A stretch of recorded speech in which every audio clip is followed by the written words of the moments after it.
Did you know that tribe once dismissed as barbaric barbarians would, within a single century, carve out a kingdom that spanned from the Adriatic Sea to the heart of the former Roman Empire? The story of the Lombards begins on the mist-shrouded slopes of the Elbe in the early 5th century, where a confederation of Germanic peoples, primarily the Langobardi, coalesced under the charismatic war leader Alboin. Alboin, son of the legendary King Alboin, inherited a tradition of raiding that had been honed against Roman frontier provinces such as Pannonia and Noricum, and he soon turned his attention toward the power vacuum left by the collapse of central authority in the Italian peninsula. By 568, after a brutal march across the Alpine passes, Alboin and his followers seized the former Roman city of Pavia, establishing it as the capital of a new kingdom that would endure for 3 centuries. The Lombard migration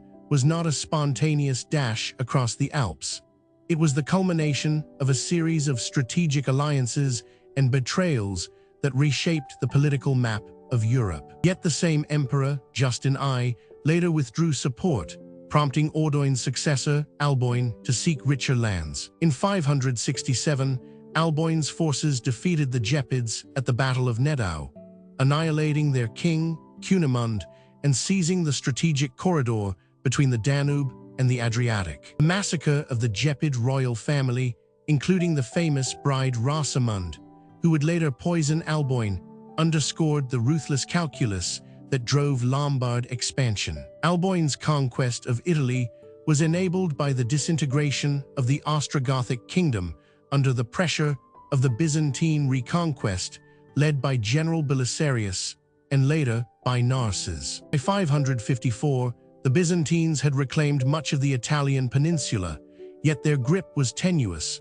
stretched thin across a devastated landscape of famine, plague, and constant warfare. The Lombards exploited this weakness by crossing the Julian Alps through the Trebia and the Po valleys, bypassing heavily fortified Byzantine positions at Verona and Aquileia. Their swift advance captured the fertile Po plain, a region that supplied grain to the entire Italian peninsula, thereby crippling Byzantine logistics and forcing the imperial governor, Bessus, to retreat to Ravenna. The establishment of the Lombard kingdom was marked by a pragmatic blend of Roman administrative structures and Germanic tribal customs. Alboin retained the Roman tax system, appointing local Roman elites as duces to collect tribute, while simultaneously instituting a military hierarchy based on the traditional comital system of the Langobardi. The Lombard law code, later codified in the Edictum Rothari of 643, reflected a synthesis of Germanic customary law and Roman legal principles, prescribing fines for homicide, theft, and injury in a manner that mirrored the earlier Visigothic and Burgundian codes. This legal continuity facilitated the integration of the conquered Roman populace, allowing the Lombards to govern a heterogeneous kingdom without alienating the entrenched urban aristocracy. The Lombard kingdom's internal dynamics were defined by a series of dynastic struggles that mirrored the broader fragmentation of post-Roman Europe. After Alboin's assassination in 572 by his own men, prompted by the vengeful Rosamund, the throne passed to a succession of short-lived kings, including Clef, 572-574, and Authari, 584-590. It was Authari who consolidated Lombard authority by establishing a centralized capital at Pavia, fortifying the city with massive walls that would later become a symbol of Lombard resilience. Authari also forged a marriage alliance with the Bavarian Duke Garibald I, linking the Lombard dynasty to the powerful Frankish and Bavarian families that would dominate northern Italy for centuries. The Lombard expansion into northern Italy was not limited to the Po Valley. It extended westward into the Alpine regions of modern Lombardy, Piedmont, and even into the Swiss cantons of Graubünden and Valais. By the early 7th century, the Lombards had established a network of duchies, spanning from Friuli in the northeast to Spoleto in the central Apennines, each governed by a duke Duke of Friuli, Duke of Sparleto, who exercised semi-autonomous power while owing allegiance to the king. This ducal system created a decentralized yet cohesive political entity that could respond swiftly to external threats, such as the Avar incursions from the east, which were repelled in 610 by a coalition of Lombard and Frankish forces under the leadership of the Frankish mayor of the palace, Pepin of Herstal. The Lombard kingdom's relationship with the Byzantine Empire oscillated between conflict and accommodation. In 590, Emperor Maurice launched a campaign to reclaim the strategically vital city of Ravenna, but the Lombards under King Agilulf, 590–616, managed to retain control of the surrounding territories, forcing the Byzantines into a defensive posture. The subsequent treaty of 591, negotiated by Agilulf's wife, Theodelinda, a Bavarian princess with deep Catholic ties, secured Lombard recognition of Byzantine suzerainty over the Exarchate of Ravnex, while granting the Lombards freedom to govern their own lands. Theodelinda's influence was pivotal in steering the Lombards toward Catholicism, a shift that would later ease their integration into the broader Christian world. Conversion of the Lombards from Arian Christianity to Catholicism was not merely a religious transformation, but a political strategy that aligned them with the papacy and the majority of their Italian subjects. Theodelinda, crowned queen in 595, promoted the construction of churches and monasteries, inviting missionaries such as the Irish monk Columbanus to establish monastic communities at Bobbio and St. Gall. By the mid-7th century, the Lombard elite had largely embraced the Latin liturgy, diminishing the religious divide that had previously isolated them from the Roman populace. This religious convergence facilitated diplomatic ties with Pope Gregory I, who, in 603, negotiated a pact that recognized Lombard authority over the Duchy of Sparleto in exchange for protection of the papal territories. The Lombard legal reforms under King Rethari, 636–652, marked the apex of Lombard legislative achievement. The Edictum Rethari, compiled in 643, codified over 200 statutes covering crimes, inheritance, and property rights, and was inscribed on bronze tablets displayed publicly in Pavia. Notably, the edict introduced the concept of wergild, man price, calibrated by social status, a practice that echoed older Germanic traditions yet was adapted to Roman legal concepts of restitution. The edict also stipulated that disputes be settled by local judges, iudices, thereby institutionalizing a proto-juridical system that would influence later Italian legal codes. The Lombard kingdom's military organization evolved in response to both internal and external pressures. By the mid-7th century, the Lombard army comprised a corps of heavily armored cavalry, descended from the Germanic horsemen of the early migrations, supported by infantry levies recruited from the local peasantry. The Lombard cavalry's effectiveness was demonstrated at the Battle of the River Po in 680, where a force of 8,000 Lombard horsemen repelled a Byzantine expedition led by the strategos Theodore, securing control of the northern Adriatic coastline. This victory ensured access to maritime trade routes that supplied the kingdom with luxury goods, silk, and spices, bolstering the Lombard economy and enabling the construction of grand basilicas such as San Michele Maggiore in Pavia. Economic prosperity under the Lombards was closely tied to the revival of urban centers that had survived the Gothic Wars. Cities like Milan, Verona, and Aquileia experienced a resurgence of commerce, facilitated by the reopening of the Via Flaminia and the Via Claudia Augusta.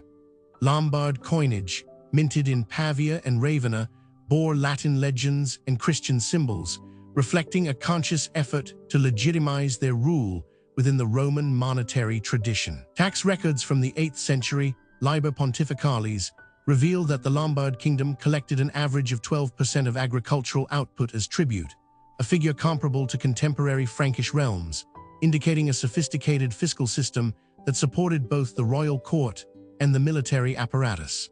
The Lombard kingdom's foreign policy was marked by a delicate balance between accommodation with the papacy and rivalry with the expanding Frankish kingdom. In 751, the Lombard king Aistulf R. 749–756 seized the Exarchate of Ravenna, annexing its territories and threatening the Papal States. Pope Stephen Roman II, fearing Lombard encroachment, appealed to Pepin the Short, the Frankish king, for assistance. Pepin's subsequent campaign in 754 forced Aistulf to cede the territories of the former Exarchate, establishing the precedent of Frankish protection over the papacy, a turning point that foreshadowed the eventual dissolution of Lombard independence. The final chapter of Lombard sovereignty unfolded under King Desiderius R. 756–774, who pursued an ambitious policy of alliance with the Byzantine Empire and the papacy, attempting to create a coalition against Frankish dominance. Desiderius married his daughter, Ansa, the Lombard Duke of Spoleto, consolidating internal support, while simultaneously courting the Byzantine Emperor Constantine V with promises of military aid. However, Charlemagne's coronation as King of the Franks in 768 and his subsequent campaign against the Lombards in 773 exposed the fragility of Desiderius's diplomatic gambit. The Frankish army, employing siege engines and disciplined infantry, laid siege to Pavia for 3 months. The city fell in June 774, and Desiderius was captured and imprisoned in the monastery of Corby. The conquest of the Lombard kingdom by Charlemagne had profound ramifications for the political map of Europe. By annexing Lombardy, Charlemagne incorporated a wealthy and strategically positioned region into his emerging Carolingian Empire, laying the groundwork for the later Holy Roman Empire, which would claim continuity with the ancient Roman tradition. The Lombard legal code, especially the Edictum Rothari, was preserved and adapted within the Carolingian legal reforms, influencing the development of medieval Italian law. Moreover, the Lombard integration into the Frankish realm facilitated the spread of the Carolingian Renaissance, as scholars from Lombard monasteries such as Monte Cassino contributed to the revival of classical learning. Culturally, the Lombard period left an indelible imprint on the Italian peninsula. Architectural remnants, including the Lombard columns of the Basilica of San Michele in Pavia and the intricate stone carvings of the Lombard crypts, testify to a synthesis of Germanic motifs and Roman craftsmanship.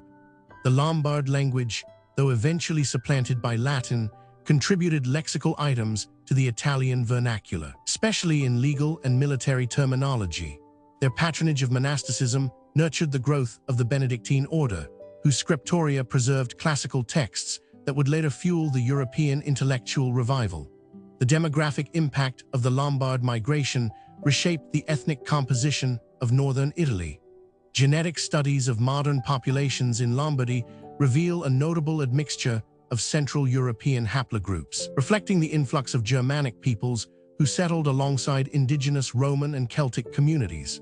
This genetic blending, coupled with centuries of intermarriage, produced a distinct regional identity that persists in the cultural traditions, dialects, and culinary practices of the area today. In the centuries following the Carolingian conquest, the legacy of the Lombards endured through the persistence of their duchies, particularly the Duchies of Benevento and Spoleto, which maintained varying degrees of autonomy until the Norman incursions of the 11th century.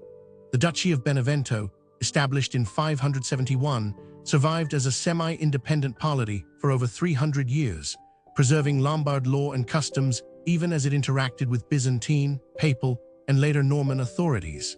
Its long-lasting existence underscores the resilience of Lombard political structures beyond the fall of their central kingdom. The Lombard experience illustrates a broader pattern of Germanic tribes transforming from marauding groups into settled, state-building societies within the remnants of the Roman world. Their ability to adopt Roman administrative practices, forge strategic marital alliances, and integrate Christian doctrine enabled a relatively rapid transition from outsiders to rulers of a sophisticated polity. This adaptability set a precedent for later Germanic kingdoms, Visigoths in Spain, Franks in Gaul, and Anglo-Saxons in Britain, demonstrating that the collapse of Roman authority did not herald a dark age of chaos, but rather a dynamic period of cultural synthesis and political innovation. Reflecting on the Lombards' journey from the Elbe's foggy banks to the marble streets of Pavia reveals how the tides of conquest, law, faith, and diplomacy can reshape continents, leaving traces that echo in the stones of cathedrals, the words of legal codes, and the very identity of a people whose name still graces the map of Italy.